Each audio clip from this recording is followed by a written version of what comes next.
And what a lot of people didn't realize is that Port of Call and Snug Harbor, same food.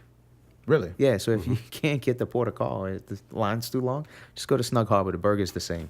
That's awesome. So if y'all ever out on Frenchman Street, go to Snug Harbor, check them out. So the first thing I do on Frenchman Street every time I go is I go get me the Irish coffee, the frozen Irish coffee. Molly's? Yeah. Oh, yeah. Yeah? Yeah. That's the first thing. That's what you got to do. Of course.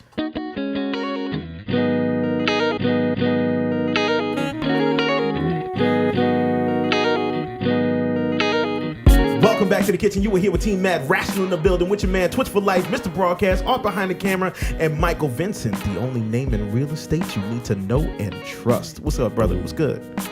Man, we can't complain. I appreciate y'all having me on this show. Oh, yeah, bro. No problem. Look, you know what?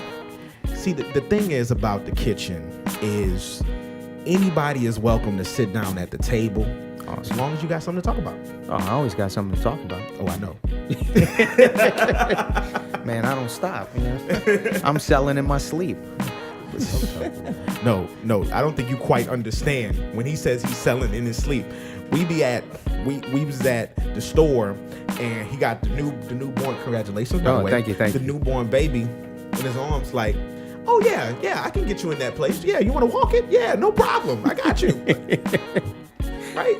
So look, back in April, I almost died. Just I had pancreatitis. Had no clue. All right. So they said I had to take the gallbladder out. So they take the gallbladder out. I'm in recovery, and I overhear them talking about how much is a $600,000 house note. And I was like, give or take like $3,500. Now I'm out cold. I'm on like medicine and stuff. All right. Well, the girl that's sitting there watching me goes, "You gotta lay down. Just rest. I said, "Baby, you need a house? I can help you get a house. I really can." I was like, "You got at least a 580 credit score?" And they were like, "We got to move you out of recovery if you're gonna be talking." And I was like, "No, I'm in pain. Keep giving me the medicine, but I'm just trying to pay for this hospital bill, you know."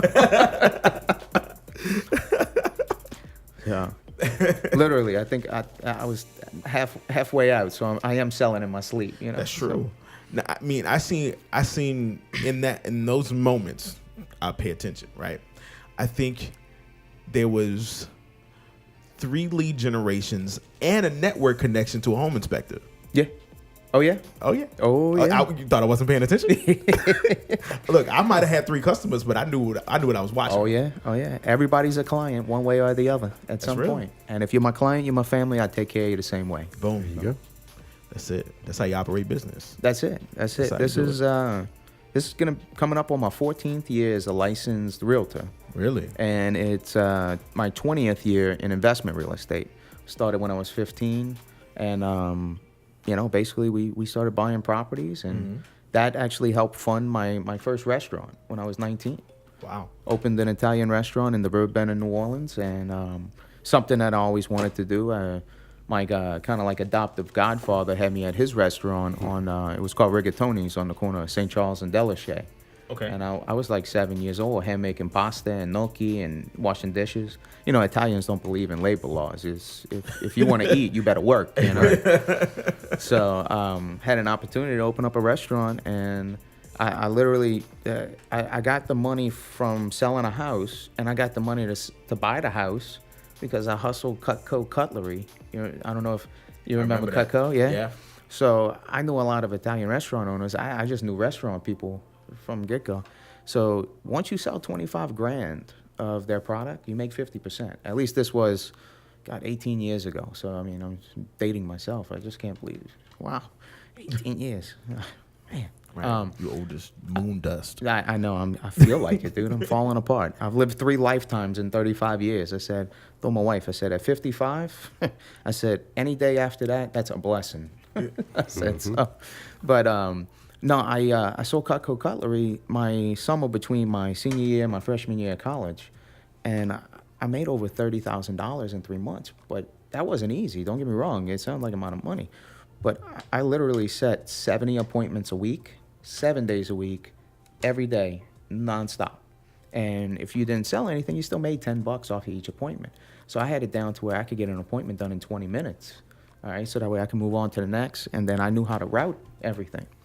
So once I got it to the point where I hit the 25,000 in sales, that's when I after everybody with a little cheddar, you know what I'm saying? And I said, yo, Mr. Joey, you know, Mr. Tommy bought Miss Dottie this set. He goes, oh, yeah, how much was that? I said, $2,500. He goes, you got something better? I was like, yeah, this one for $5,000. He's like, I'll take that one. I'll take that one for my wife. And it was just pinning them against because they all want to keep up with the Joneses. Right. I ended up pocketing over $30,000 that summer. And, you know, like I said, I was in investment real estate since I was 15.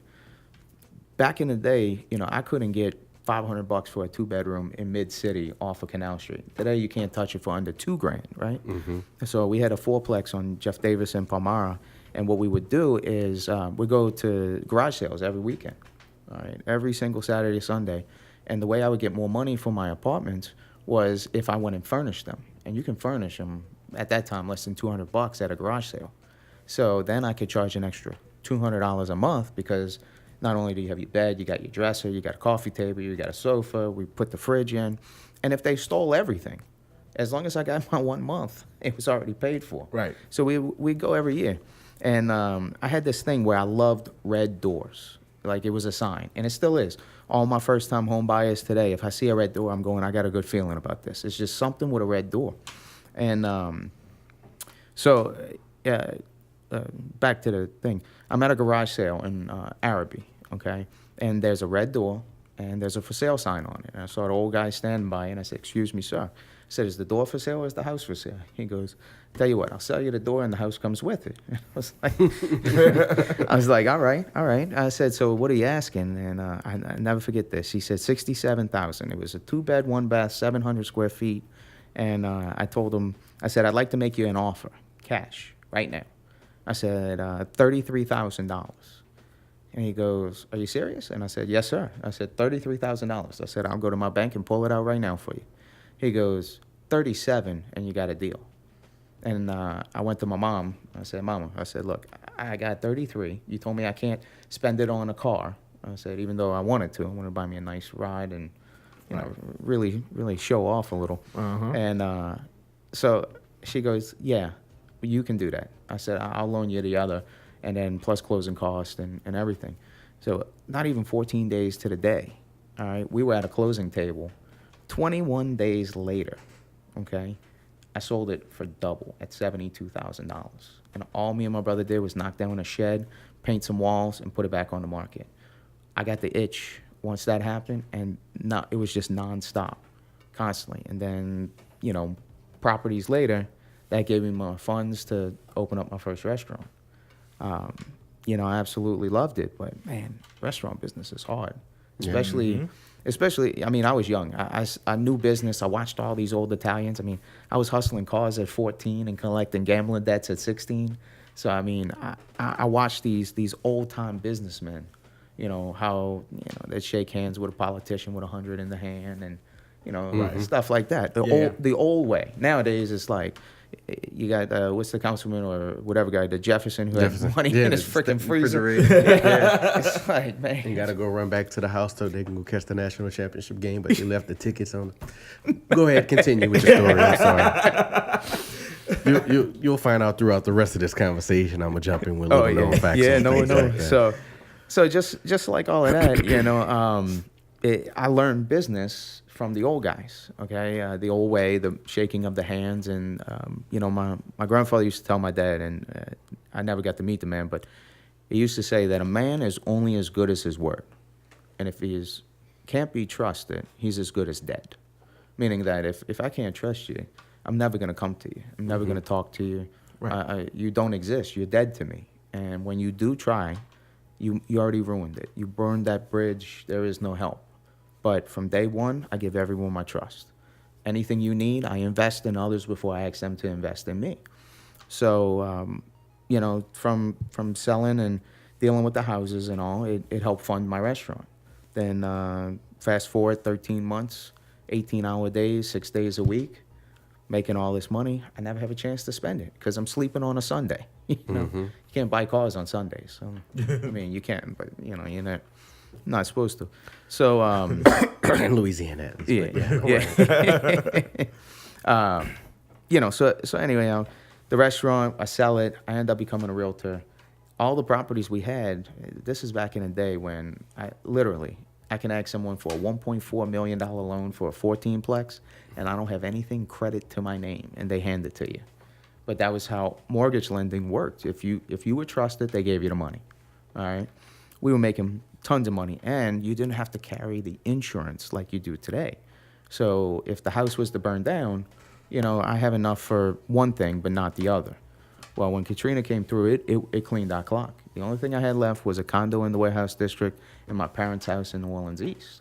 So I had to figure out what was my next step, and just kind of being a hustler, I found my way into retail, and for 10 years on top of with real estate, I just kept rolling through. So it was, all my buddies used to joke. They're like, damn, Mike, you probably had more jobs than 10 of us combined. I'm going, yeah, you're right. I said, but I've never worked anywhere I didn't want to. Mm-hmm.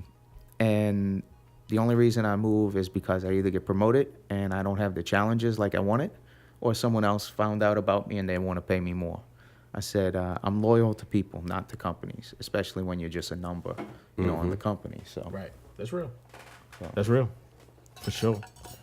Which, that whole conversation brings me to my next point. Okay. That, talking about retail, yeah. working retail, understanding the bottom level and being a peon, right? With the advent of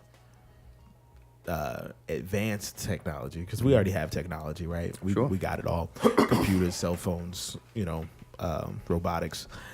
With the advent of advanced technology, all of it will crash and burn. Yep. I mean, right now, my buddy, we were just joking. We were trying to figure out a math problem real quick, something that if you get a piece of paper we could do, but it's a little complicated in the head. Yeah.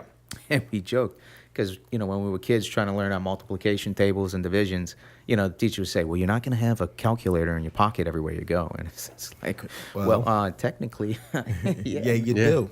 I have my encyclopedia. I got my thesaurus. I got everything right here. Right. And they were all wrong. Yes. I want to let all of you know you were wrong. And I know some of my old teachers watch this podcast. You were wrong. You were wrong. But I still love you. Yes. Encyclopedia Britannica. That's it. How do I miss thee?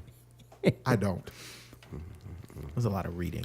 Oh, man, look, I was on a speech and debate team, and we'd have to go find stuff at the law libraries for Tulane and Loyola. Oh, man. Nowadays, all I need to do is just Google. Dr. Google and Professor Google take care of it, Right. But, no, what you were saying with the technology is the truth. We are, there was a movie that just came out, Ready Player One. Yeah. Y'all saw that? Yeah.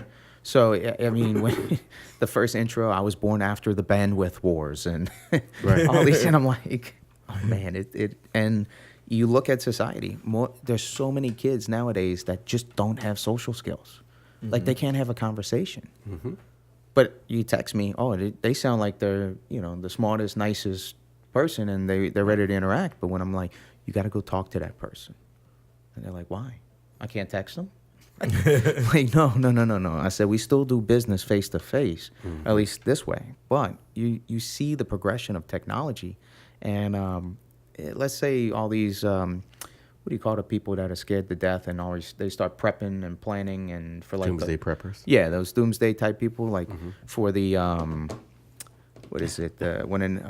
Zombie apocalypse? Oh yeah, I'm good with I'm good with zombie apocalypse. I'm more worried about the EMPs, the electromagnetic pulse. Mm-hmm. Yeah, and if that happens, I mean, we go back to the dark ages because we rely so much on technology.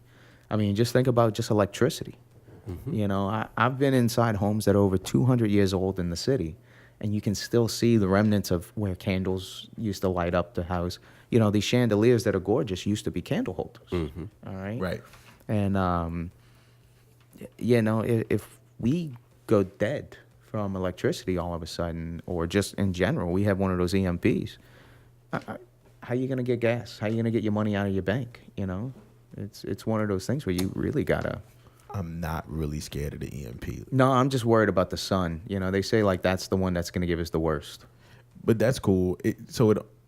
Like, all your stuff, all your basic technology. Now, everybody with a pacemaker is going to die immediately. I just want to let you guys know. If you got a pacemaker and an EMP happens, you're dead. Yeah. Say your prayers now. There's nothing you can do about it.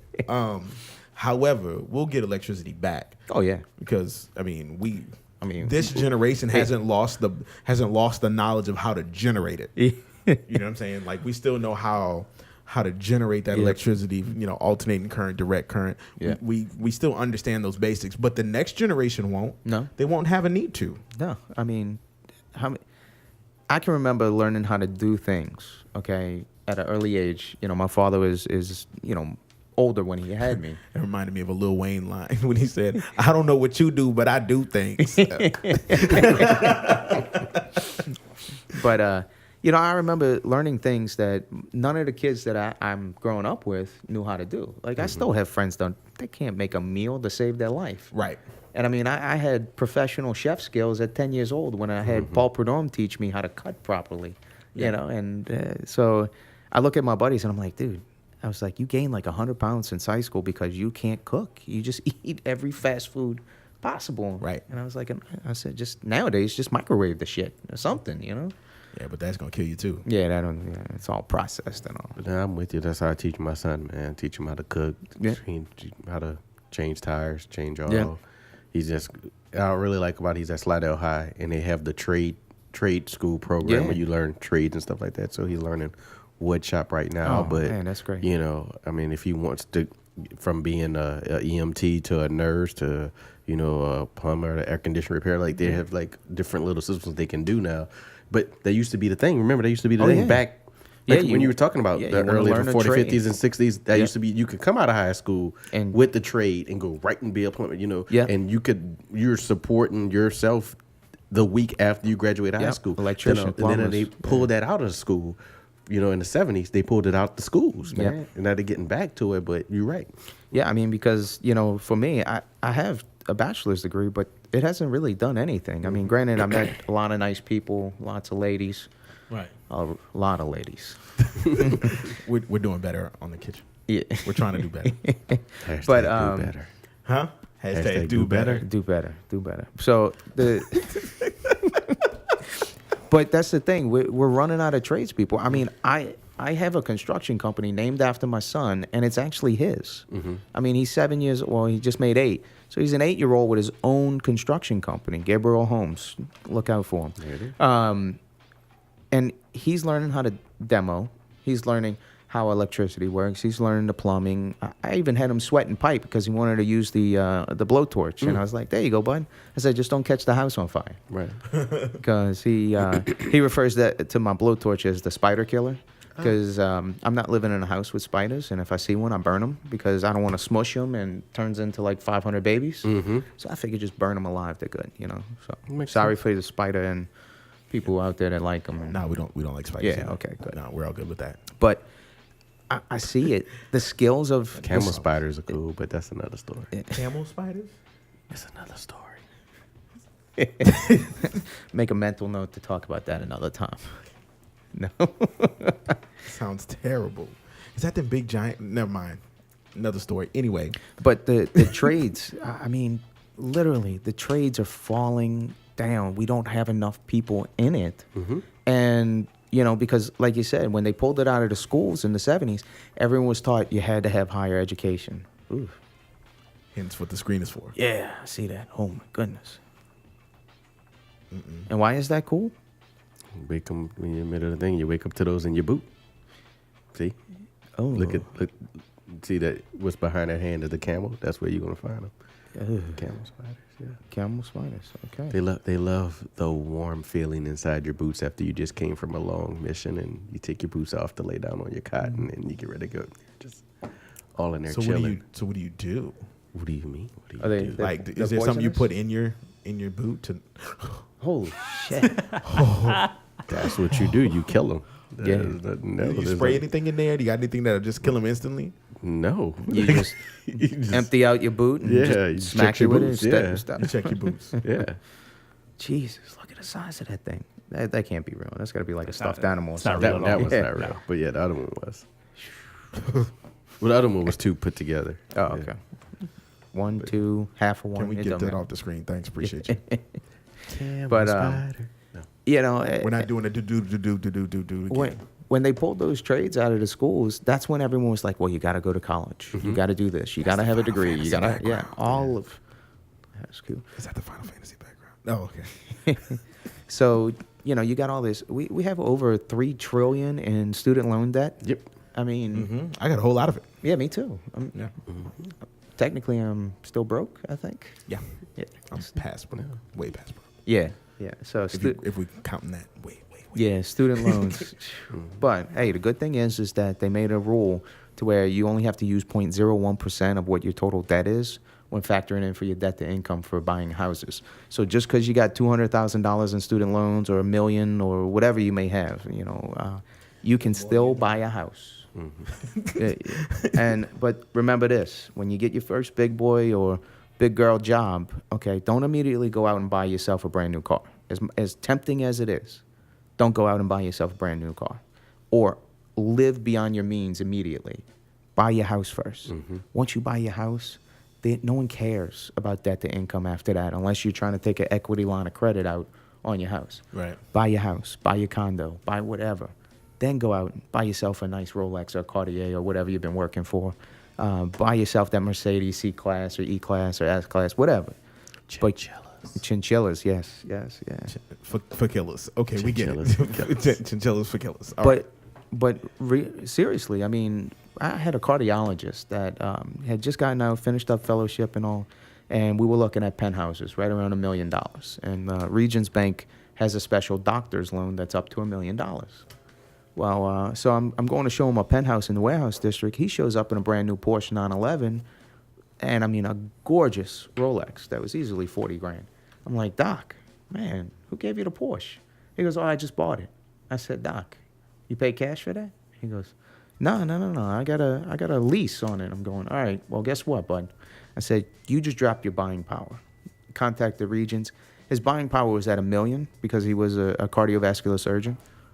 $600,000. Now the car was only $120,000. It wasn't a special 911. It was just a regular 911. Right. But just because his debt to income changed, his buying power went down. So it's that small. I mean, he could have went out and bought an Infinity. It doesn't matter. Your debt to income is the most important thing when it comes to purchasing your home, right next to your credit score. So I mean, it's so many things. But back to the trades. I like to say I got somebody for everything, and my son will always chime in. I said, and if I don't, he goes, I have somebody who has somebody for everything too. And as long as you have that guy. Yeah, I got a guy. got a guy. In Lance's case, he's got a cousin. I got a cousin for everything. For everything.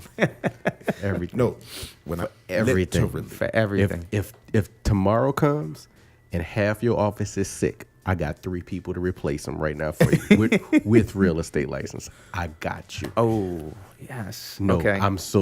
You better tell them. Bring them on. You better tell them. You saying that? If you come say tomorrow, the word, be ready when they show up to your door. If at the last minute your contractor didn't show up, I got you. I got your plumber. I got you electrician. Man, where were you last year during Hurricane Harvey and Irma and Maria? I went through 5 different contractors trying to flip houses because everyone went for that hurricane money. Oh, So got you. okay, we need to talk off for the realtors. I mean, I got leads coming out of my ass, right now that I can't get to. So you got me. But seriously, there's not many of our tradespeople left. Yeah. My plumber, he's my go-to. I have a backup, but he's not nearly as good because one, he just got it. All right. He didn't have anyone truly teaching him. I mean, you got to go through so many apprentice hours and stuff. Yeah. But, the plumbers of the world, like they have big plumbing companies, the electricians of the world. If they're not working for big conglomerates or part of unions, they're self-employed, they're business owners. Right. And, you don't need to have a PhD, to make $100,000. I mean, we clearly see that with what's going on. I mean, we got 20-year-olds running YouTube channels playing Minecraft making $600,000 a month. Right. So I'm glad you said. I mean, interject real quick for a second. I'm a Kanye. Let you finish. Okay. But I don't know if you guys seen it. I want to say posted maybe yesterday, but Google, Apple, and Facebook and YouTube are now cutting out degrees Yeah. as a requirement for folks to come work for them because they're realizing, like you just said, all these kids who are still in high school or just about to get out, instead of waiting for them to go through and then they lose them to somebody else, we're going to hire you right now. Let me just hire you right now. I mean, internship for Facebook is like $72,000 a year they pay you. Yeah. Now, granted, in San Francisco right now, to be under the poverty line or for government assistance is $117,000. Like if you make 117 grand, you're poor. I mean, you're like really poor. Which is why all those people live together on the Big Bang Theory in San Francisco. Boom. You see that? Yeah. Mm-hmm. I got somebody's right now that work for like Interscope Records and stuff like that in LA, and they all do well and they live in the same house and they're like bum poor. Oh yeah.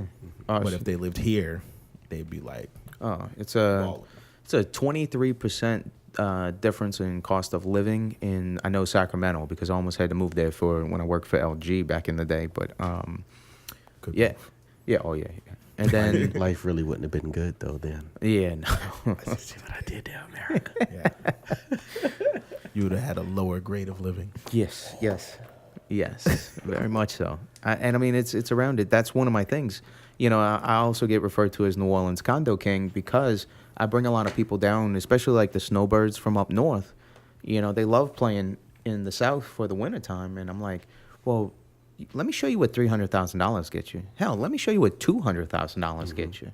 So now I got people coming down that don't even own anything up in New York and Boston. They can only rent because it's just too expensive.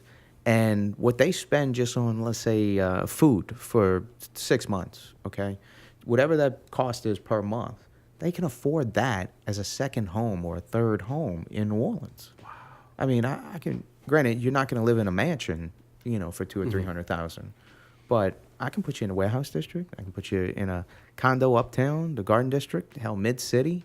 $300,000, I can put you anywhere, really, in parts of Mid-City. And now we have Central City coming back on the market. To the lower Ninth Ward. You know, I went to Holy Cross. I would have never, in my life, I would have never thought I would see a home sell for $500,000 in Old Holy Cross. I sold it. I sold one on Delary, $520,000. What? So Mad Rational is looking for a place. Yeah, we can make that happen. Just saying, just throwing that out there. Yeah, okay. Mad Rational is looking for a place. I mean, I got offices for rent. I got or lease offices for lease. I got buildings. There's not anything that I can't get for you. You know. We gonna talk. Okay. All right. I mean, hell, if you want industrial, I got industrial too. We're looking for a place to build a fight club. Ooh. Lance is looking for a place to build a fight club. Yeah. No, but I do have a. Before we move too far, I want to catch you where you're at, just talking about the locations. Yeah. And your state of being, which also adds to some issues and stuff going on in the city. But you're the perfect person to really ask this question: is how has the whole big Airbnb push affected not just you, but buyers and those folks, your clients who are trying to rent their property? And you get what I'm saying? How has that affected? Because I know that's a big thing. I follow it, but I want to get your perspective on that. So in 2016, I went to an economic symposium at Loyola, and they had people from the Fed there. We had some of the big commercial and hotel developers there. Really got to get the understand what's going on the ground floor, right? Which, if y'all are interested, you can come with me October 9th. They're doing it at Loyola again. Tickets like $40. I'll buy y'all some tickets. It's a great thing. You get to hear from all of these people. You're gonna sit in a room with like 500. But so, what I pulled from that is, in the city of New Orleans, on average, we need about 72,000 hotel rooms. Okay, to meet the demand of the city. For tourism, and that's the metropolitan area. So that extends out to like Slidell. It does go to Metairie and Kenner. It's wherever we can get as many rooms as possible, right? So at that time in 16, Airbnb hadn't really taken off to the extent that it is today. Well, we had about 5,000 registered Airbnbs in New Orleans, and we only had about 67,000 hotel rooms. So that deficit was actually being made up by Airbnb, which at that time everyone was happy with. But and look, all my realtors, I make them drive for Uber and Lyft. because I want them to learn the city. And I said, plus, you know how easy it is to sell someone a house in an Uber or Lyft? You really like where you're staying? Oh, look, here's my card. I can send you properties in this area, right? Okay. So so what's happening is we already have started to see gentrification, okay? The Marigny and Bywater were some of the first ones to really step it up.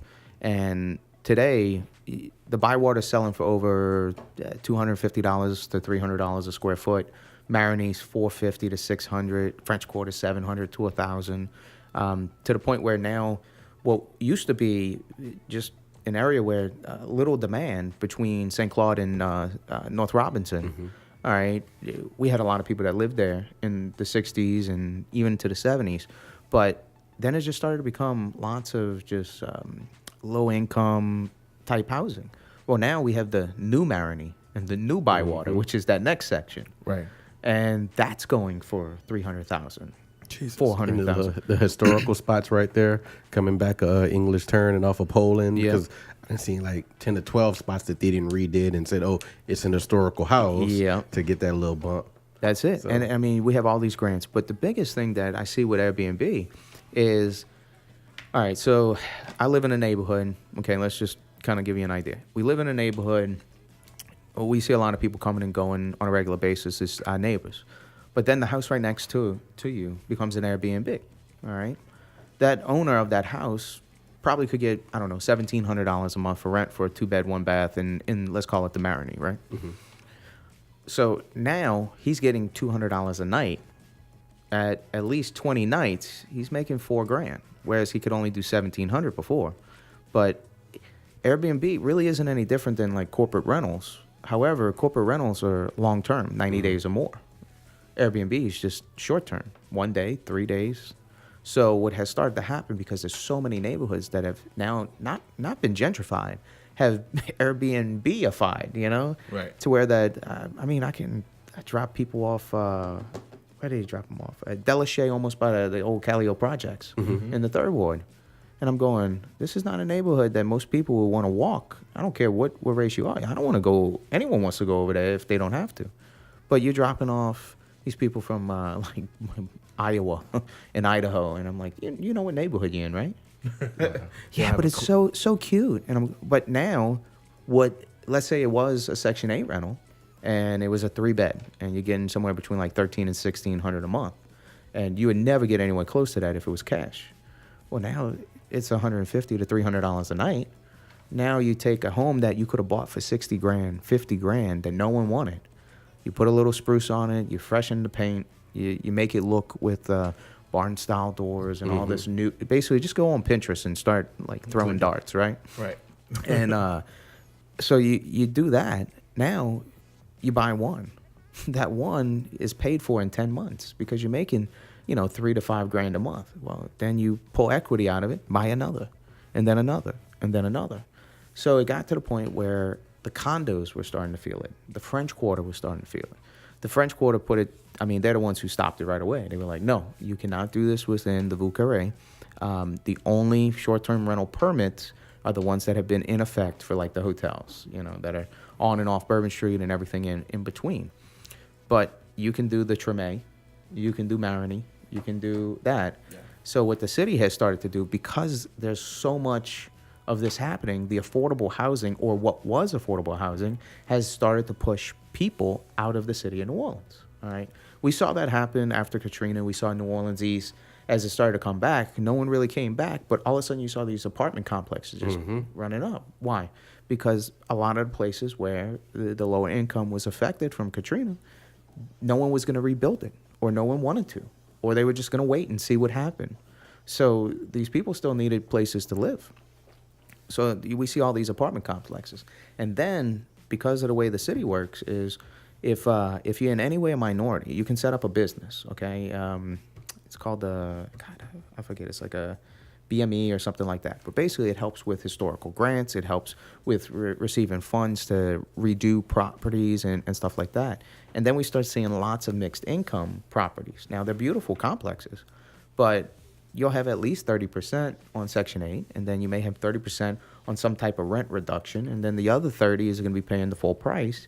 And they do try to make, something happened, like if they can get firemen, policemen, EMTs, they'll give them breaks.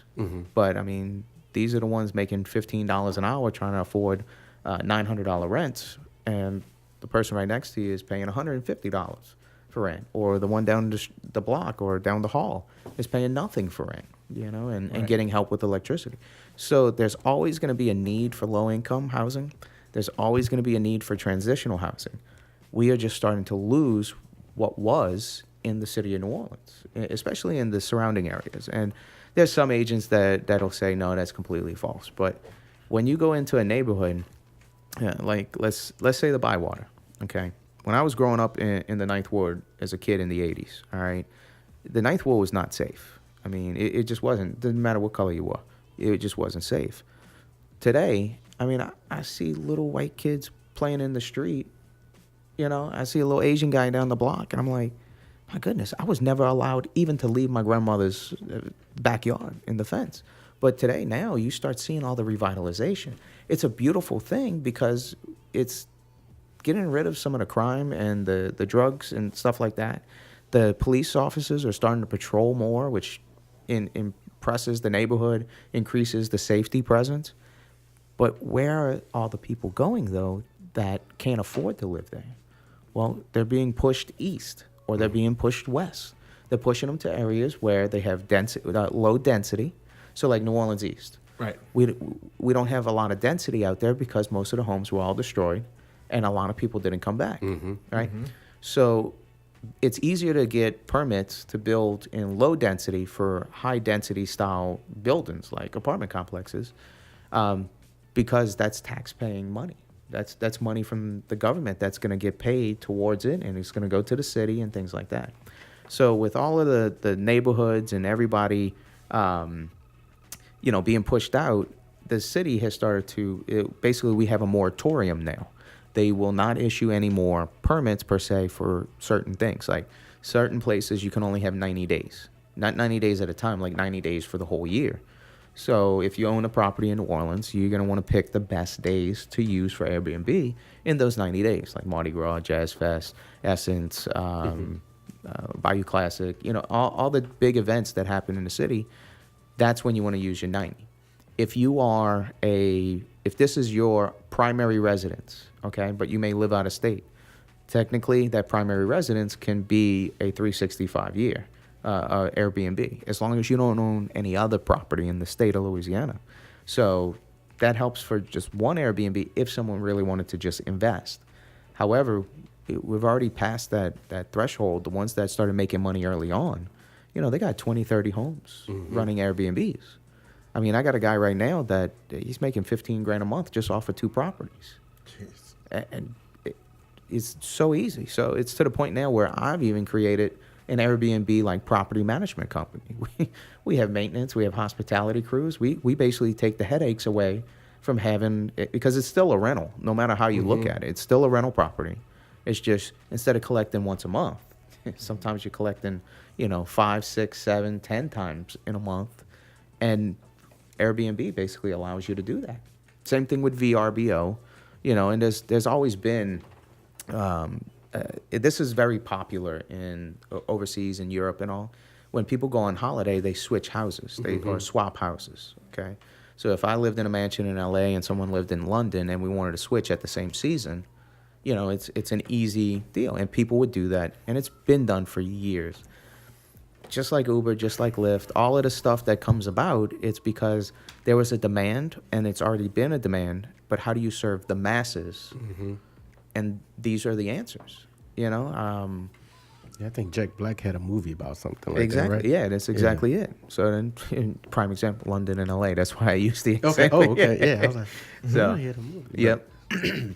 And so with Airbnb, with VRBO, with all of it happening, the city has put a moratorium on it. Okay, because we also used to have timeshares here, and we have a moratorium on there. There's only about 500, and that was the max that could happen, because they'd buy old apartment complexes like the Wyndham and this horrible one called Festiva Resorts.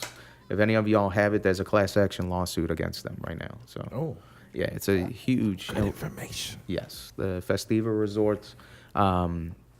They've already started to lose cases around the country But Word. theirs is right across from the Blue Nile on Frenchman Street. That was a Festiva resort property. And Okay.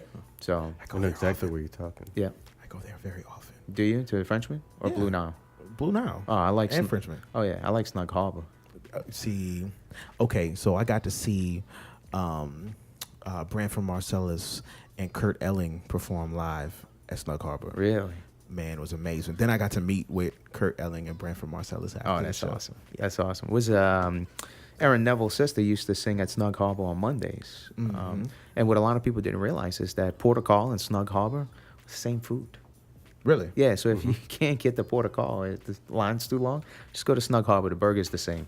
That's awesome. So if y'all ever out on Frenchman Street, go to Snug Harbor, check them out. So So the first thing I do on Frenchman Street every time I go is I go get me the Irish coffee, the frozen Irish coffee. Molly's. Yeah. Oh, yeah. Yeah. Yeah. Yeah.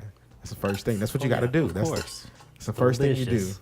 Then Delicious. you go stand in the line at Blue Nile and hope the lady at the line doesn't try to rip you off. That's a that happened to me and my homeboy Nick, and we had to shut the whole thing down. Like in the stairway, I'm like, nobody, because you tried to rip us off $5, and I was like, come on, we from here. Yeah. Like, It's like, no. It ain't right. that- yeah. Like my homeboy Nick hands her a 20, and then she gives him back $5 to change.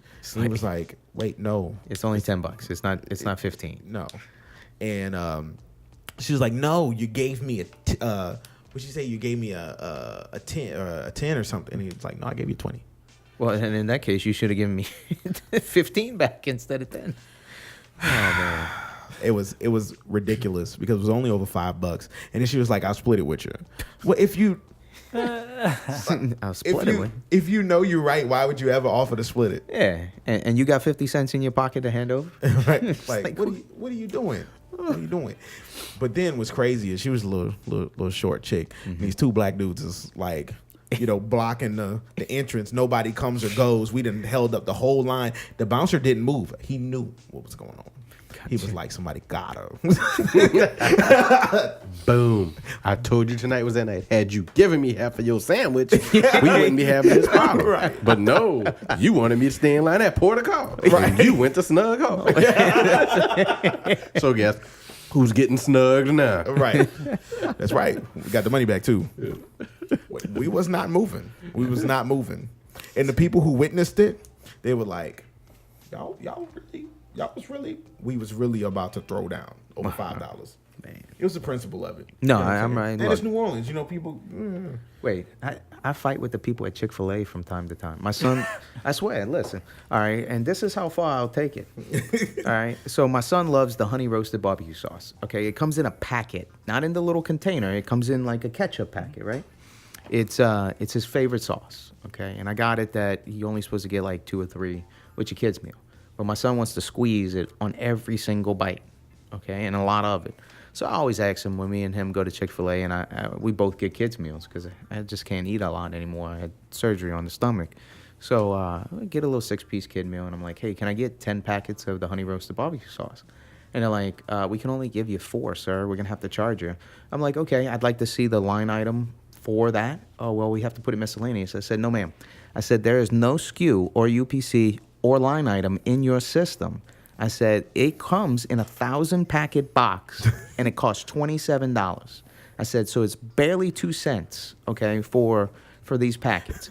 I said, if you can't find the item in your register, you can't charge me. I said, and as far as miscellaneous goes, that doesn't exist when it comes to this. I said, so if you're going to charge me 2 cents.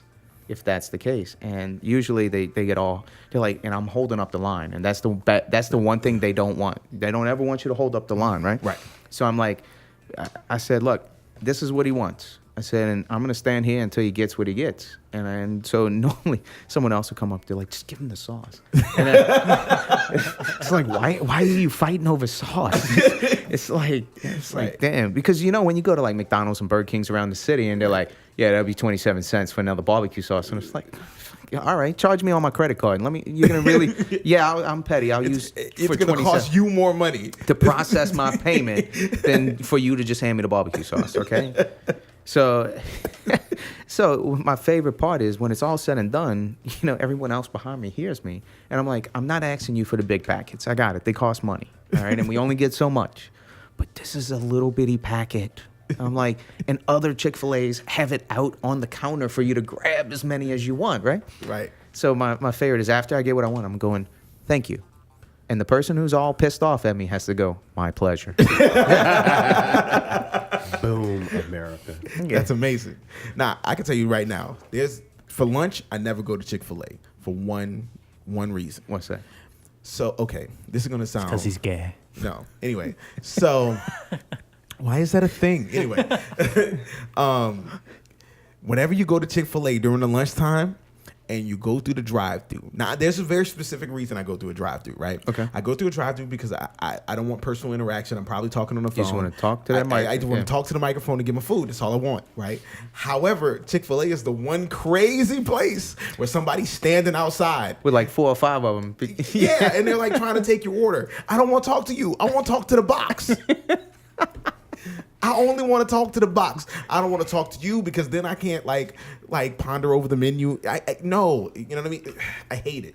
If I see somebody walk outside, and I've been in the line before, and they've walked outside and then tried to take my order, I just leave the line. I'm like, I'm out. I'm going So somewhere you else. hate the extra special care of customer service I that hate Chick-fil-A it. gets. I hate it. You literally hate the hate fact that they taking your time into consideration by providing you hate with it. outstanding I hate service. It's not Remember- outstanding to me. Remember when we're talking about kids these days not able to have interpersonal communications? You get what I'm saying? I just want to make sure. No. If I walk inside, I'm that's what I want. But when I go through the drive-thru, I want a specific type of experience. It's the drive-thru experience. That's what I want. You want it your way. I do. So Then guess where you- I end up? McDonald's. I say then you went to the wrong place. I went to the wrong There you I went go. to the place. I want the guy that when I pull up, he like dancing and Yeah. point. That's what I want. The Chick-fil-A guy. You know. I don't at all. I don't want it at all. I don't want nobody to be talking to me through my window. Then there's another I don't want you to be looking inside of my truck, you know what I'm saying, for all of that, prolonged period of time too. Like, I don't know. It's something about it just creeps me out. So back when I was in college, I had a marketing class that I was a part of. And I'll tell you a funny story. The guy who used to tell us, hey, I'm going to teach you how to make $1 million every day. He would tell us that. Yeah. And at the end of class, we're like, you forgot to tell us how to make $1 million. Here he goes, remind me tomorrow. Every day, the whole class. And at the very last day of the class, and I'll get to why I'm talking about this guy, but the very last day of the class, I said, all right, I put my hand up. I was like, just tell me how we're supposed to make $1 million. Okay, just anything. He goes, find 1 million people, sell them something for $1. Find one person and sell something for $1 million. I went, it's just that simple. He goes, it's just that simple. He goes, all you have to do is supply and demand. Give the people what they want, charge them what they're willing to pay, and sell a ton of it. Or keep it high, keep it. Apple did the smartest thing when they launched the iPhone for the first time with AT&T. It was exclusive. So what does that mean? Everyone had to switch to AT&T if they wanted this new phone. Yeah. It was there was a whole nother factor in there though that nobody else would agree to Apple's terms. They were so crazy. Well, I mean, I got it, but Yeah. still, it's just. I mean, you look at it today, and it's like, holy shit, they made.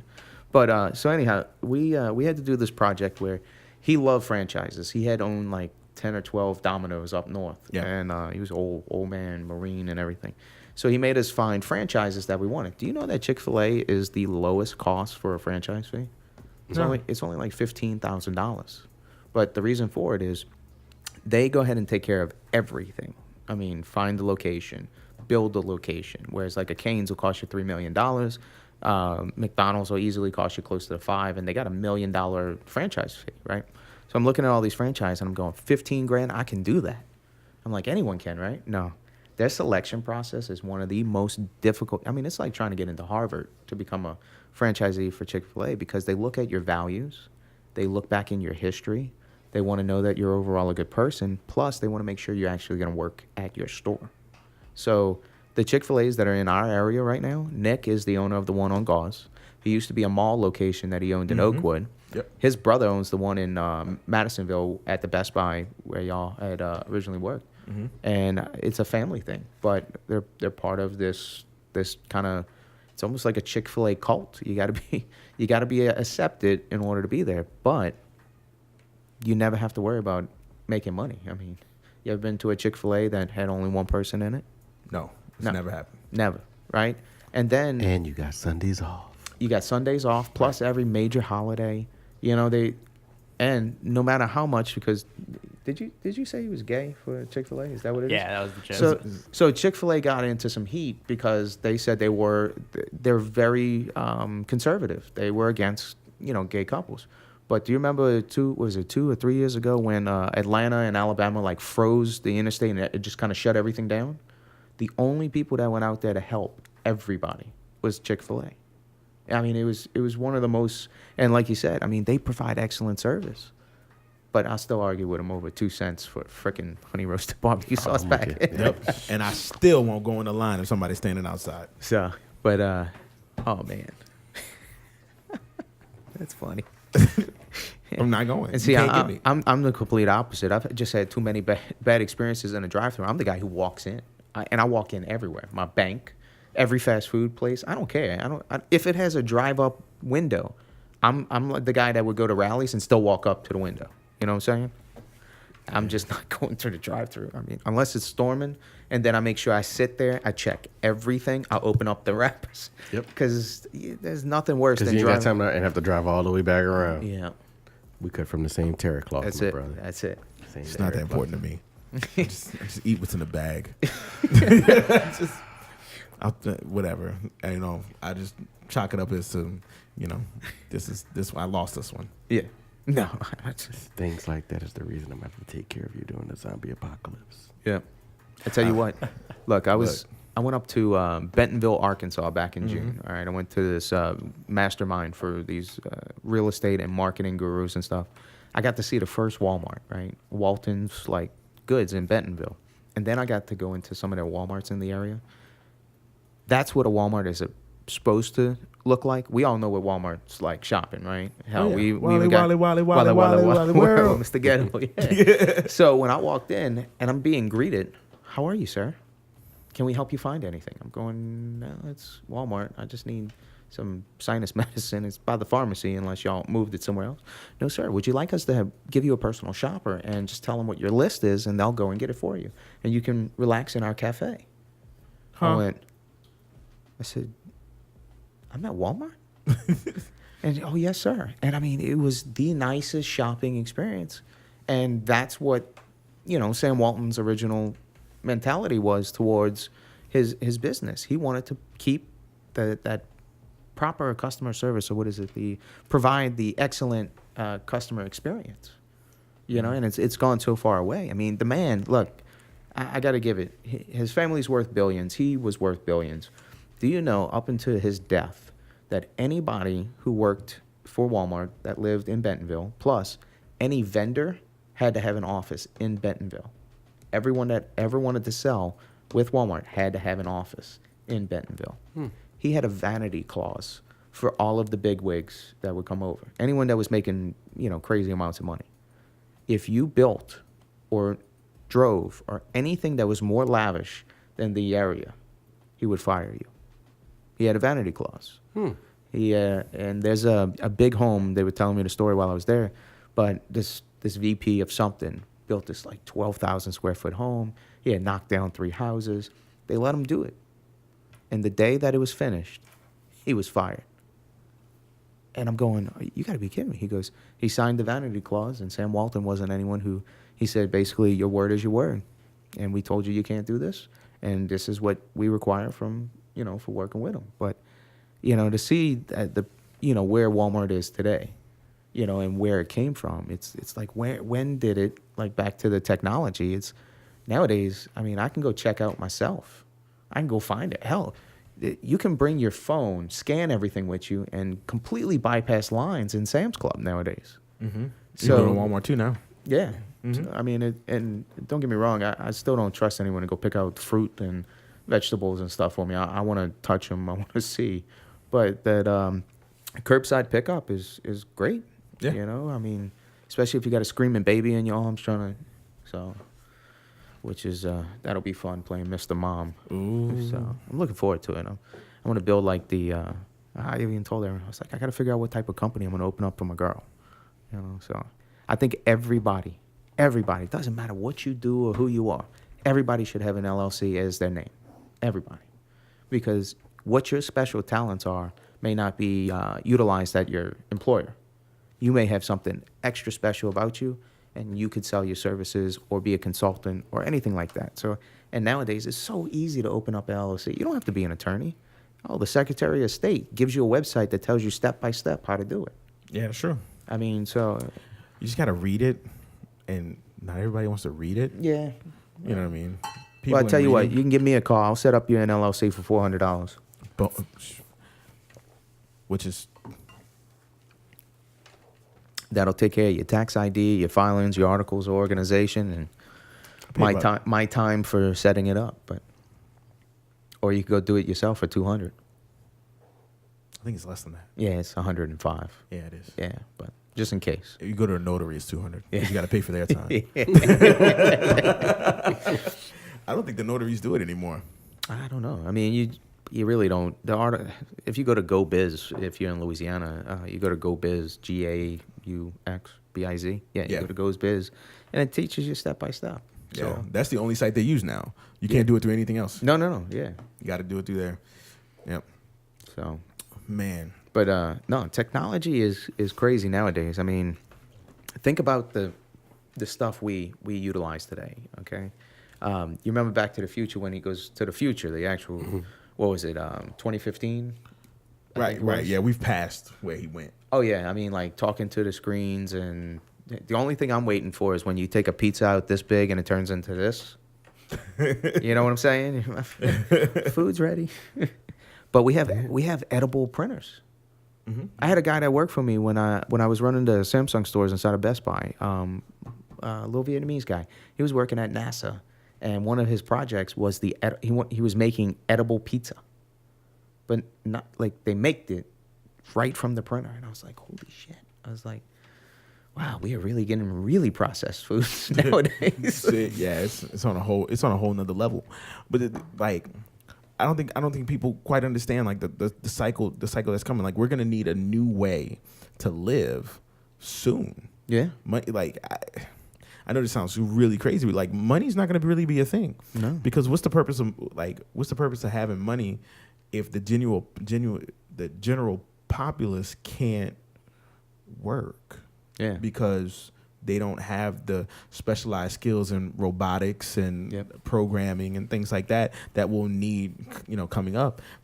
Most of the menial jobs that we see, which are in my mind absolutely necessary, right? But with the onset of AI, like advanced AI, Oh, God, yeah. right? You're not gonna need it.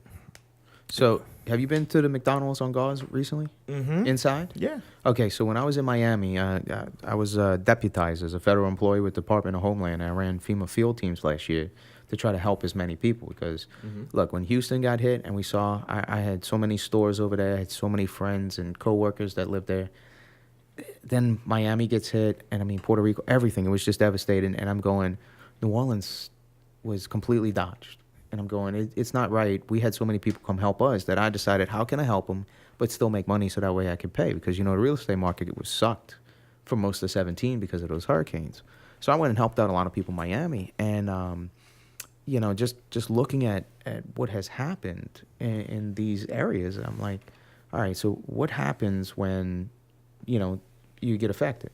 So as I'm going in, I had just flown into Fort Lauderdale's airport. I had my dad with me because needed a translator in where I was in Little Havana. And we went to this McDonald's for breakfast. There was no one behind the counter. There was 5 big digital boards. We did our order, and it says to sit down, hold on to this. And a little elderly lady with the sweetest presence comes and brings out our food, and I was like, well, at first I was kind of, dumbfounded when I walked in, and there was no one at a counter or anything. So we kind of just waited for a few minutes, and then it said you can order here. Well, realistically, they can build machines to make all the food.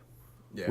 We really don't have to. I mean, you could just have one person load everything, right, and just continuously produce it. And the biggest part is just voice to text, just them actually understanding people in their language if you go through a drive-through. Right. But inside, I can point, press, click, done. And it was I hate to say it, but it was one of the more enjoyable experiences at McDonald's. Told you. Yeah.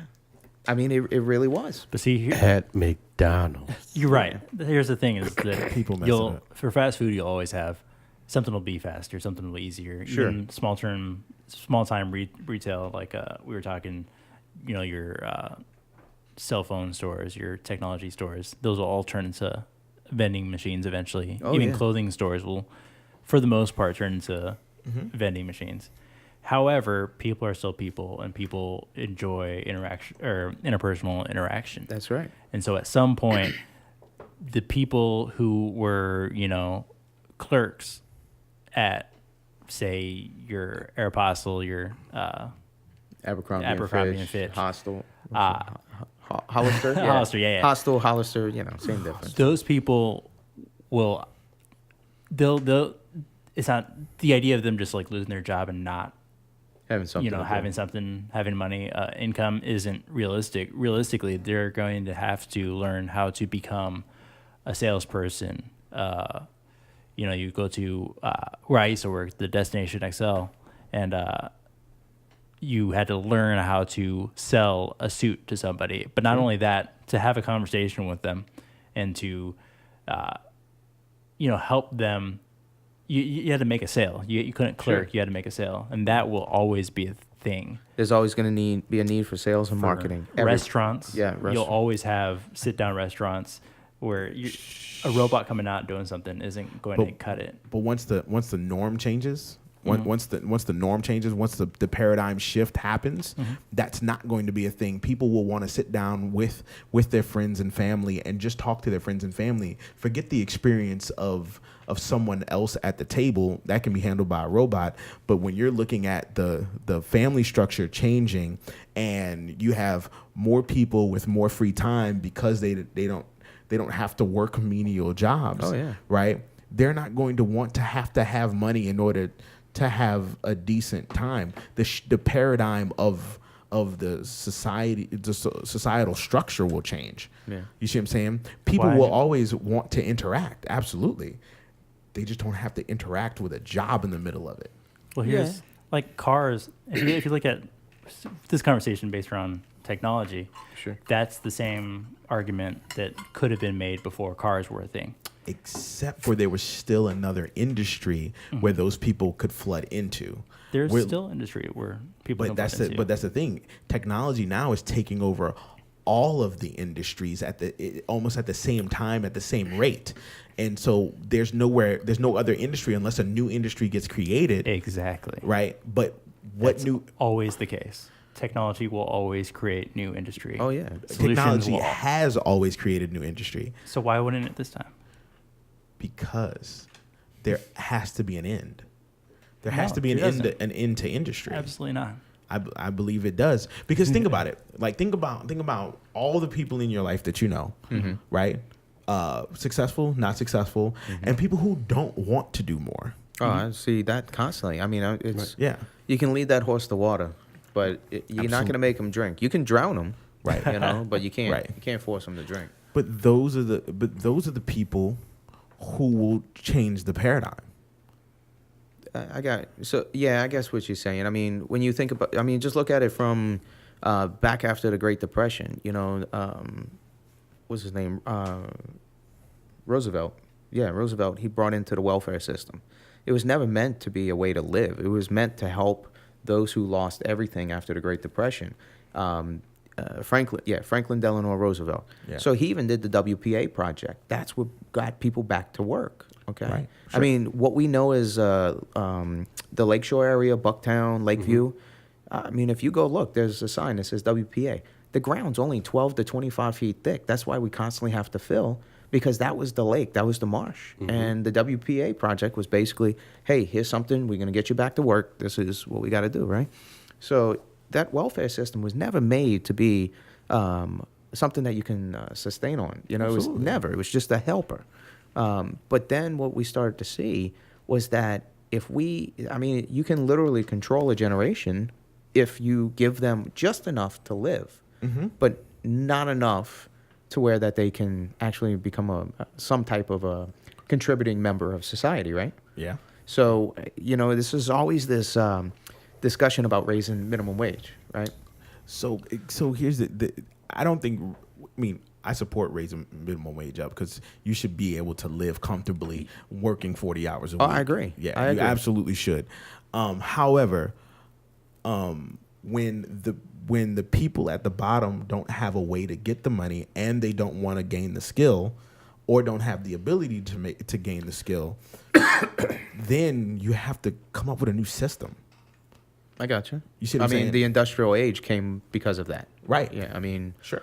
that's why we have the trades. That's why we sent people to certain schools to learn these different things. Yeah. And I still believe that is extremely needed in our society. We have to have people do certain things. Yeah. For now. Now, I got you. You know what I mean? And you look at Henry Ford with the assembly line. All right.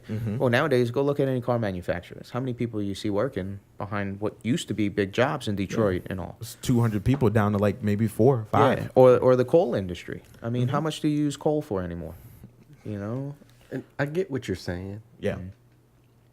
I'm going to use your word. However, Mm-hmm. here's the thing. The reason industry will never go away is because the one thing from here to here, imagination. Yeah.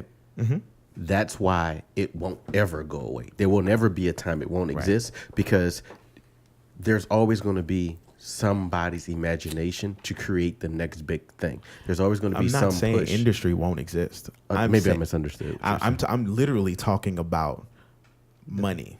That money won't be a necessity for life. Okay, anymore. maybe I misunderstood. We will still have industry, right? But right now, money is the driving factor to why people work.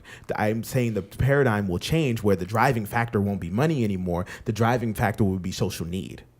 Okay. Yeah, I Okay. misunderstood what you see what I'm said. saying? I got what you're saying. I see. Yeah. So the value would kinda just be placed on something different. Something completely whereas- different. I got you. It'll Yeah. still be money though. It'll So- still be There'll still be a value. I mean, if but you think it may about not be it, an exchange of anything physical. well, yeah, but that's But it's even like Star now, Trek, dude. It's not. It's like Star Trek.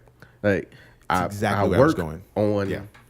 the Starship Enterprise. I want to get this. I want this. And Right. part of me being able to get it is because I work on the there's no true monetary value, Yeah. Right. but it's associated with the fact that I work here. same way on a I cruise can ship, get this. like on Yes, a cruise ship, on a right, cruise you ship. know? Yep. It's part of my personal, perks. your Yeah. personal investment in society is valued versus how much money I you make. have. Well, I mean, Right. if we go dark with no technology, that's got to exist. It's the bartering system. If you're a doctor and I it have a absolutely wound is. and I have 2 loaves of bread and you're starving, but you can sew me up.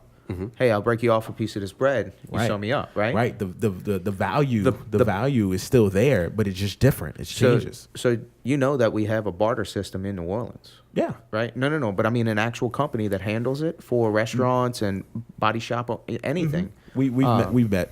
Okay. Yeah. We've talked to these to the people yet. Yeah, I mean, look, I had a car painted because I gave away, money as far as with food. And like if I wanted to go and, let's see, hell, I ordered 50 dozen roses for a Valentine's Day at the restaurant one year.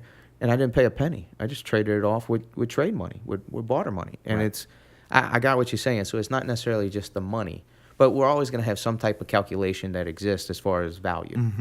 So Right. however you see it, it's like, okay, my time is worth at least this, and your time is worth this, or whatnot. Or It's- my contribution is worth this. Yeah, Right. exactly. You know what I mean? Yeah. Here's why I say we won't see the end of currency or money anytime within the near future. I wouldn't say within the next 100 years. Right. Even. Yeah. Because the number one thing this thing is worth, it helps supplement, is moving goods for long distances.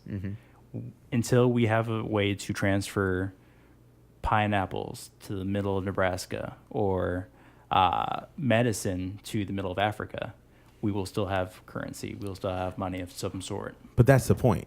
Technology will take care of those things. Eventually, but Yeah. not within the. I don't know. I see things are going to advance far faster than I think we're anticipating they will. And I see we have people on the planet right now that want to see them advance far faster, and people that are not caring what it takes to make them advance faster. One of those people right now is like Elon Musk. I was going to say the same thing. He does not care about the things that we care about. No.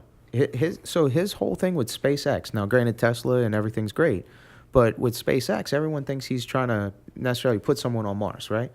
That's not realistic at this point until we can physically get there, right?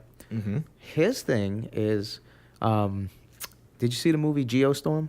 Yeah. Mm-hmm. Okay, you know how they're living in basically a whole combine that's up floating around the Earth? Right. That's his goal, is to be in an area of no gravity, but still somewhat of gravity. He's trying to build that. Why? Because he realizes that at some point we're going to have not just a shift in the paradigm for culture, but in the world. Right. I mean, we've already seen that happen from the prehistoric ages all the way up to now. I mean, what's going to happen when we have a 9.8 earthquake in San Francisco? Right. You know, we need somewhere to go. Yeah. I mean, or when our levees just aren't enough, and just like the tip of Florida is about to go under, we're next. Where does that go? When the North Shore becomes the oceanfront property, you know what I'm saying? When the North Shore becomes the South Shore. Yeah.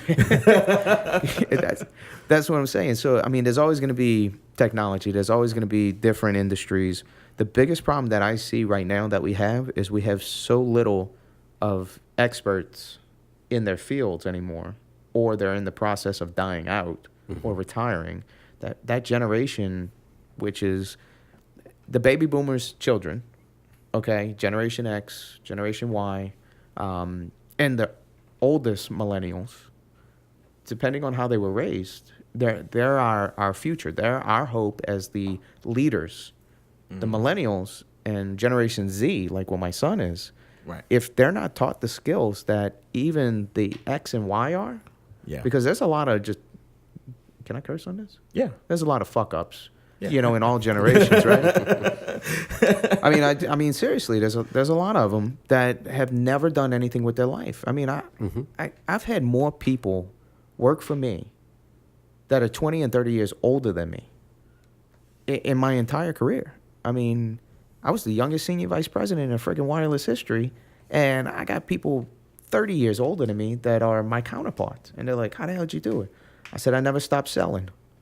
And they all kind of look at me. They're like, yeah. I said, I sell everything, anytime, anywhere. I said, it never turns off. I got family time and I got everything else.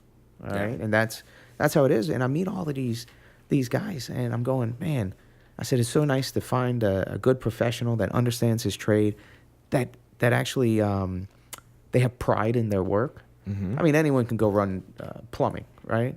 But one that does it nice, and he makes sure that the even if he's running PEX lines, that it's run, you know, right. Mm-hmm. Even. And he calls back and he checks on you, and he comes by to make sure it's that's straight. it. And he lets you know if you got anything, call me anytime, day and night. That's it. That's the guy that gets it right. And those are the people that will run the new paradigm. That's what I'm saying. And that's us. Those people don't go away, and those skills don't go away. It's just that people will do it out of pride. Mm-hmm. Sure. Right. And other people will need it because it's necessary, and the need for it will never go away. But the exchange for money doesn't have to be there because there's a personal pride there. You know what I'm saying? If I could just make sound all day and I didn't have to worry about money, that's what I would do.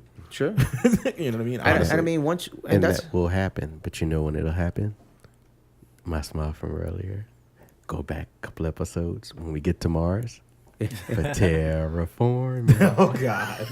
That's the moment that the quantifiable need for physical money will change when we hit interplanetary living, because then everything will change. Because it will not be about who's here, who's in China, who's in Australia anymore. No. It's now universal. I mean, you know, we're universal now. And the moment because now it's not.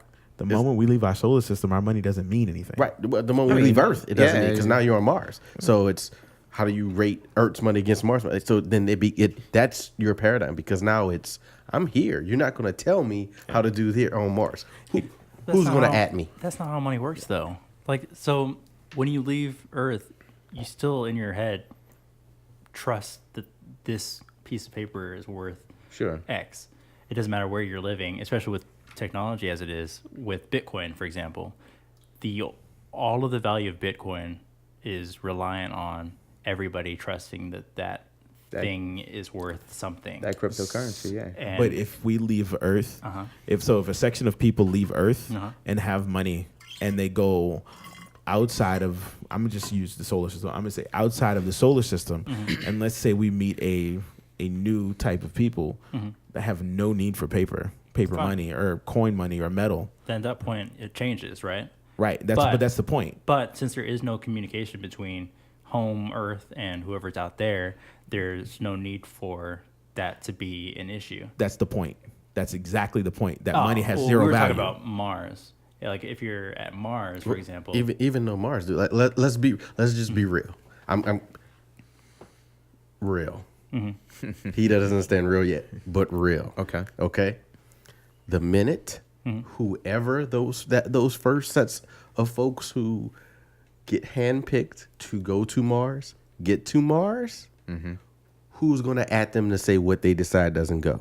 Oh no, I mean, that's... You understand what I'm saying? Oh, those first people won't have to trade goods for goods because they all have access to the same stockpile of and goods. they're all going to be the experts in each of their field, because we're not just sending Joe Blow up the street to go, mow the Mars grass. We're sending So Justin Bieber. we're sending our best and our brightest, right? Or at least we would hope so. In theory, we're sending our best and our brightest. So let's just send the flat earthers first. But It's so stupid. Send the flat earthers first. But so in that moment, the best and our brightest are the ones who I believe are going to realize there is no need. My whole point is they're going to give that permanent shift of we're building the new society. You're sending somebody to terraform and colonize a new place. They're going to effectively The purpose do will that. change. Yeah, the purpose will change. So Right now, the that's purpose going to change. The purpose of money is to have more of it. Oh, of course. Right. But what Again- do you need more money for? Because you get more things? Because you can enjoy life a little different than someone else? Right. But there's going to be a group value that's then created the moment we start the new frontier. Sure. You see what I'm saying? That once that group value is created, then money doesn't mean anything anymore. Now it's about exploration. Yeah. Right? We've explored, enough of the earth to where we think we know where we live. Sure. Right? We haven't explored the whole thing yet. No, I mean, There's a half of it's underwater. Exactly. 3/4 of it's underwater. But the moment we get out there, all bets are off. Okay. All right, so that's kind of going back to my initial point. There's no need for currency out there because there isn't. I mean, you can turn around and hand somebody a hamburger. The basic the reason why currency is a thing on Earth right now is because you cannot trade a perishable to someplace else on the Earth for something else. You can't trade, for example, you can't trade a banana from South America with I don't know, polar bear fur in Antarctica because they're both perishables. They'll both perish on the way down. That's what currency is used for on Earth right now, is to trade things that cannot be physically traded between people. That's hence the value, hence the initial money, or what was it called, the metal, the gold. Yeah. The gold weight. That's what that was initially. That was way back, going back to when we were 14, trading round pieces of rock. Right. So that The will man still who be a has the thing. goal makes the rules, right? That will still be a thing until we're able to transfer goods quickly. So Yeah. we figure out either like speedy transportation through the middle of the Earth or teleportation. We will still have goods here on Earth until that point. Yeah. But the money doesn't have any effect on the process that we have now outside of the value that people put on it. So just because we can't get a banana from South America to here in a quick amount of time, even with money, you can't get a banana from South America to here in a quick amount of time. So that's, I mean, I can fly a private jet down there, be back in about 8 hours, and Absolutely. But that's gonna if cost you you- take the value off of money, it still can happen. Yeah. But it won't. Because it's going to cost me $30,000 for that banana. Because the paper doesn't make anything actually happen. No, it's not the paper; it's the value. That's the transfer of value. Yeah. That's my point. It was like even with Bitcoin, we can still do that, but there will still need to be a currency, a type of value system, something numbers. There'll have to be numbers. So okay, I'm saying that money's going to go away, and you're talking about the value, and I'm saying that the value will always be there. There's always going to be a But value. you're saying there's going to be a different form of payment. A different form of currency? Or our values will shift. Why are you so attached to the word currency? Because that's what I'm asking. Like, what is money? Are you talking about physical paper money? Yes. Oh, okay. Well, I mean, we've already started to see that. we're already seeing that going. That's- when we were talking. So when we were talking about it initially, we were talking about currency. No, we weren't. I was talking about paper money. You're still, I don't know. At no point had you said people pay for money. I said money.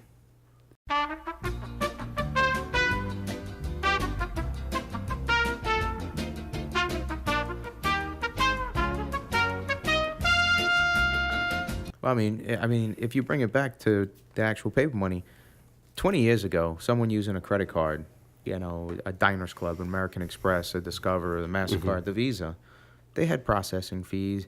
People still paid cash. And when you think about it, it's like, well, if you give me cash, you don't pay taxes, right? Well, nowadays, it's too much of a liability to have high amounts of cash. And the fact that how easy, like, if I wanted to pay you for doing sound, we don't ever have to meet. I can just go ahead and throw you some money in a PayPal account, and you pay. Absolutely. Right? So it doesn't matter what part of the world you're in. If you want to pay for something, you physically don't have to have anything. You don't even have to actually have the physical credit card. Correct. All you need is the numbers. Right. I look at my bank account, and every time I'm going, it says I have a lot of money here, okay? But once I shift it here, it's gone. Right. But you know what it's all based off of? What's that? Trust. Well, of course. Yeah. Of course. It's all based off of trust. However, if the money goes away, like let's say all the numbers go away, Okay. right? And we're all wheeled back to personal trust, Okay. then it all changes. Then we have to kill half of society because we Right. can't trust most of them. Right. That's not going to work. Yeah. That is I mean, the definition of a utopia, It's yeah. and it does not work. We are human beings. And I mean, now we're talking Infinity War from the Avengers. You know what I'm saying? I mean, he's getting rid of 50%. Which is why I said stuff like this won't even attempt to exist till we make that transition Right. to a new playing field. Until we don't have to worry about getting food, shelter, X, Y, and Z. Yeah. Right. When Maslow's hierarchy is completely taken care of, except for the self-actualization, we will still need And money. And if you I'm don't, not saying it's going to go away tomorrow. I'm just saying the downfall of it is happening now. Oh, totally. Right. Well, it's a pathway downwards. kind of. Because Because there's nothing else that's going to pop up to make it revitalize. It's not going to breathe life into it. Why It's not? just I mean, not. I will tell you this. I learned a trick from my son's godfather. He's the lead singer for New Orleans Karma. All right, so look, when we were younger, all right, we'd go to the strip clubs and stuff like that. He would bring $2 bills. Okay? Not the reason for it, I don't know why you're laughing. I could put a $20 bill in front of this chick, and he'd put a $2 bill, and she'd do anything and everything, right? Because they don't ever see it. Well, then he taught me how to, when we go eat dinner and stuff like that, he's like, I got the tip. And I'm like, dude, no, don't worry about it. It's like a $40 meal. I was like, I'll take care of it because he's a good dude, and I like taking care of him. He's like, no, watch this. Put a $2 bill in the tip thing, and the girl, it didn't care that she lost out on $8 or $10.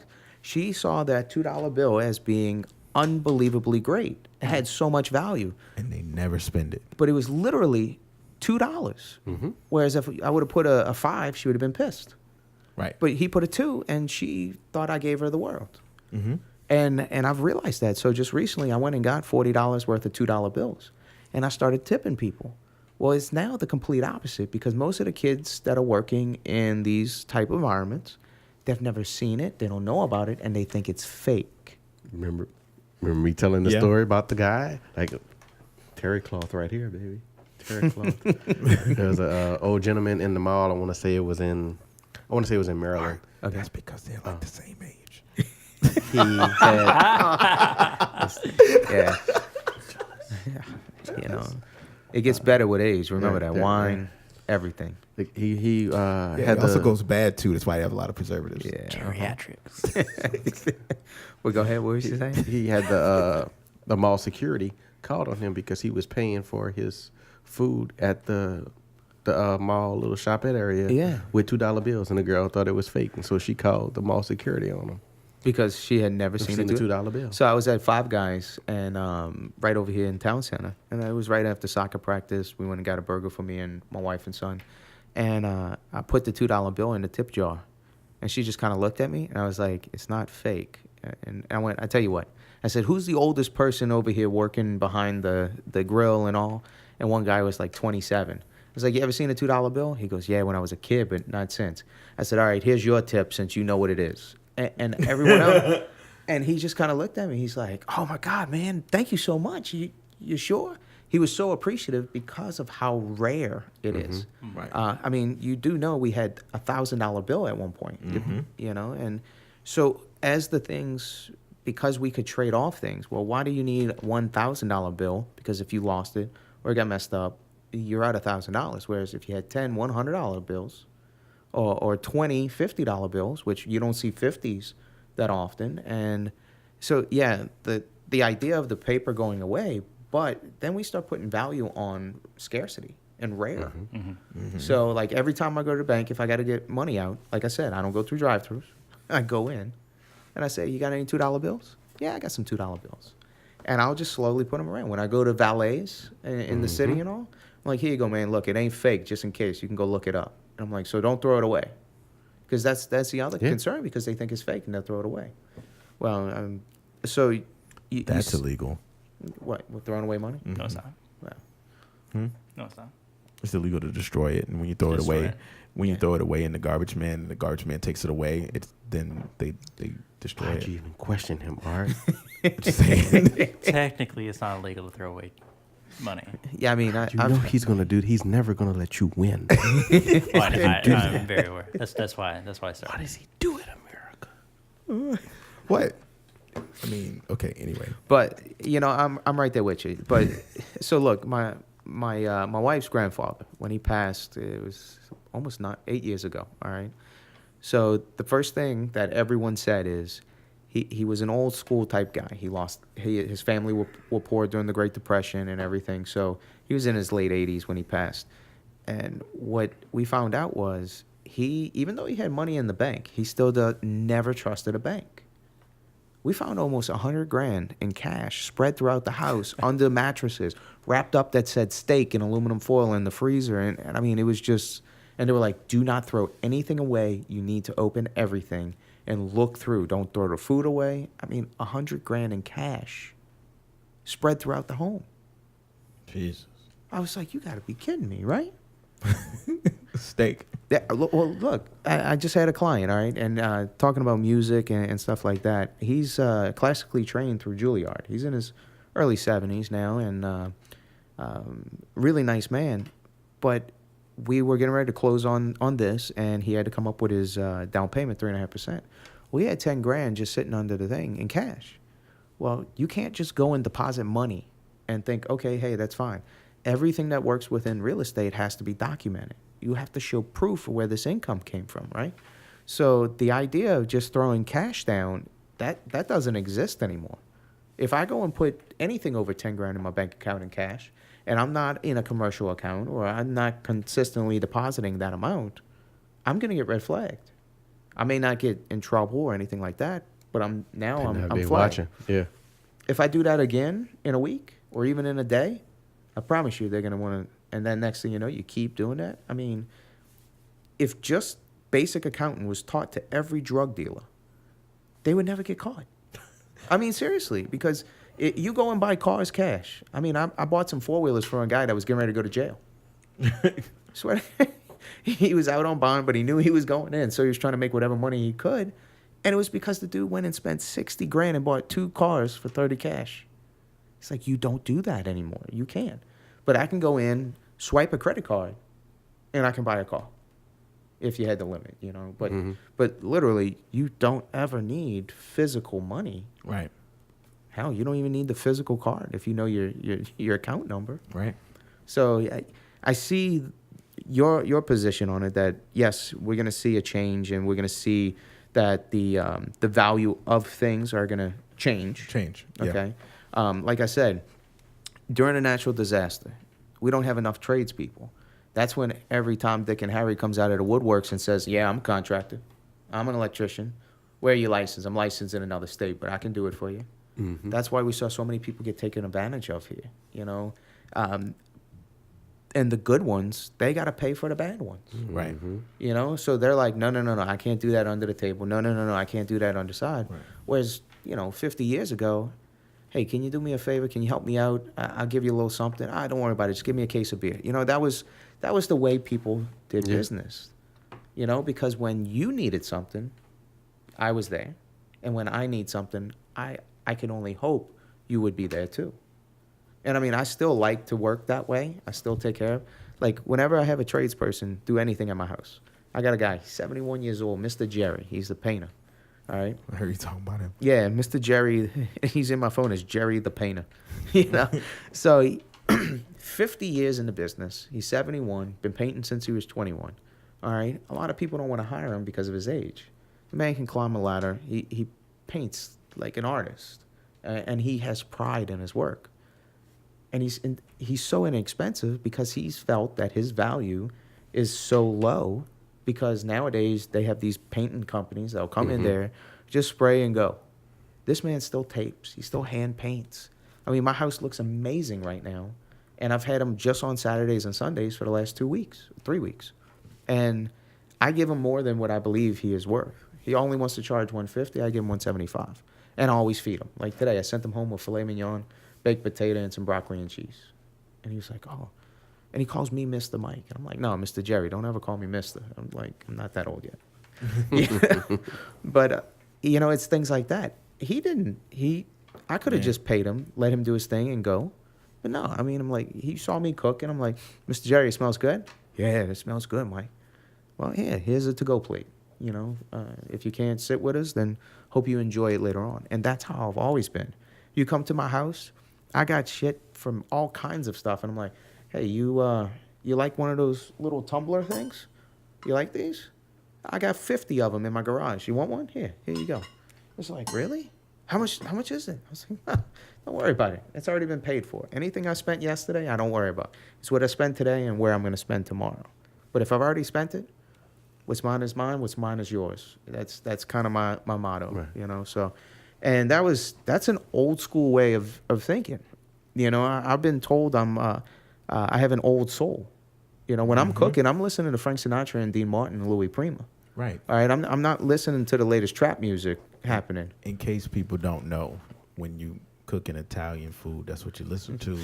When you cooking soul food, you need to be listening to I'll listen to the Four Seasons, the Temptations, Little Anthony. I mean, I love band, Whispers, OJ's. All I'm saying is, what your input is what your output. That's all I'm saying. Hey, look, you know what? I'm gonna let you hold that one. But in general, that mindset doesn't exist in our youth today. It doesn't exist in our own age group most of the time. It's just one of those things where you just see the progression.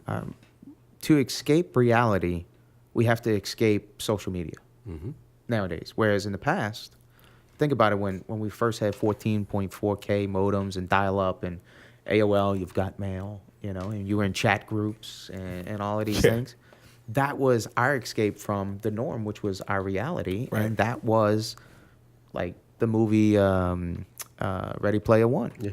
To escape reality, they play every day, because if you look at, like, my favorite was the stacks, the trailers on top of trailers. I thought that was hilarious. Yeah. And what's crazy is that I actually want to build stuff like that. I want to use shipping containers. I've already seen, we sold a shipping container house, 4 containers. It's a beautiful property. It's in Central City. It was the first of its kind. It was absolutely phenomenal. $250,000 too. I'm like, man, I can get these containers for $2,000 a piece. And I'm like, Yeah, they did that on a show on Netflix. I watch a lot of the setup shows, and I saw they did that on the Netflix. and show. I mean, we have a pool company now called M.A.D Pools. They use 40 and 53-foot containers, and it's all inclusive into the container. And they even put a big aquarium window, so you can be like like you're swimming in an aquarium. But what's great is they lift it, put it in your spot. When you move to your next place, if you got room, pick it up, put it on a trailer, move. And it's all inclusive. Plus, no chemicals. You don't have to do salt. It's all this UV. It's all this new technology. Yeah. But, nowadays, to find a pool for a certain price, I mean, and I got it, this is 1% problems, right?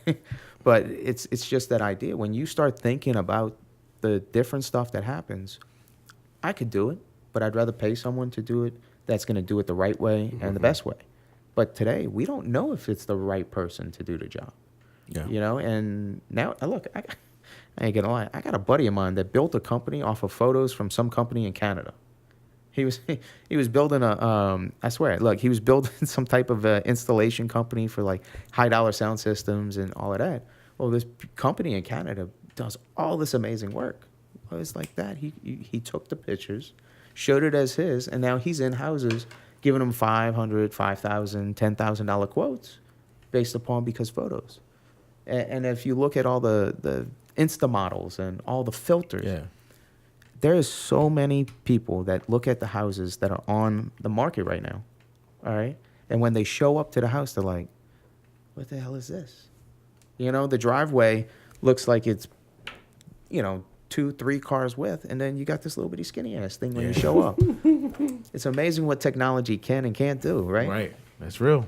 So That's real. Sure. But anyway, so what we're gonna do is close out the show. How am I gonna do this? I want to do something different. What's different? You say that like once a month.